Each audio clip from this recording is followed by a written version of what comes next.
Hello bachcho, let's see this question. The question is, the root mean square speed of gas molecules at temperature 27 Kelvin and pressure 1.5 bar is 1 into 10 raised to the power 4 centimeter per second. If both temperature and pressure are raised 3 times, calculate the new RMS speed of gas molecules. हमें originally RMS speed given है 10 raise to the power 4 centimetre per second. अब उन्होंने कुछ conditions given है कि जैसे temperature और pressure 3 बार बढ़ा दिया। सो अब हमें नया आरएमएस स्पीड कैलकुलेट करना है। ये चैप्टर है स्टेट्स ऑफ मैटर से ये क्वेश्चन का। And the key concept to solve this question, solution start करते हैं। सो की कॉन्सेप्ट यहाँ पे हमें यूज करना है वो है आरएमएस वेलोसिटी या आरएमएस स्पीड। आरएमएस स्पीड का डेफिनेशन ये होती है कि it is the square root of average of square of speed of molecules. और अगर इसे फॉर्मूला में लिखना है so V R M S is equal to under root 3 R T sorry 3 RT by M. And यहाँ पे R is universal gas constant, T is temperature always taken in kelvin gas का, and M molecular weight उसका।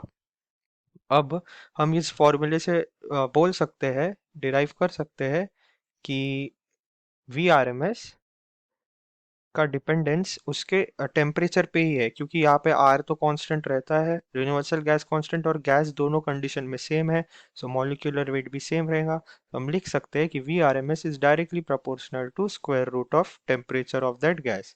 सो हम एक और चीज लिख सकते हैं कि V R M S does not depend on pressure, so it does not depend on pressure।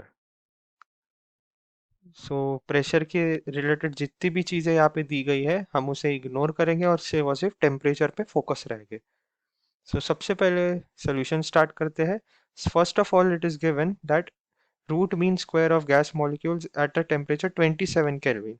इसका मतलब V R M S original original की वैल्यू हमारे पास गिवन है, that is 10 raise to the power 4 centimetre per second, and original temperature or T1 is 27 Kelvin।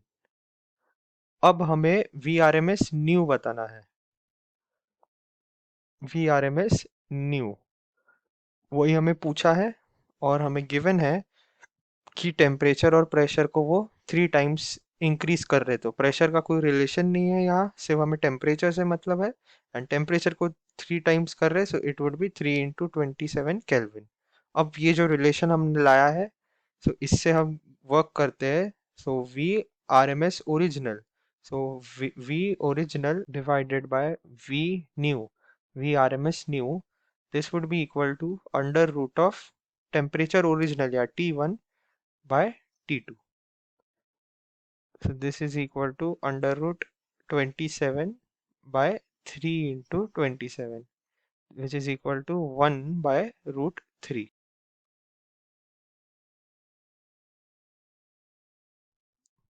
Okay, अब आते हैं V original हमारे पास गिवन है 10 raise to the power 4 centimetre per second divided by V R M S new, V R M S new, and this is equal to 1 by root 3, इतना हमारे पास आ गया है। सो देयरफॉर हम अब निकाल सकते हैं V R M S new,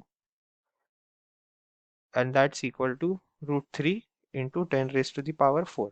इसे सॉल्व करेंगे तो आंसर आ जाएगा 1.73 रूट 3 के value into 10 raise to the power 4 centimetre per second. ये है हमारा नया आर एम एस स्पीड।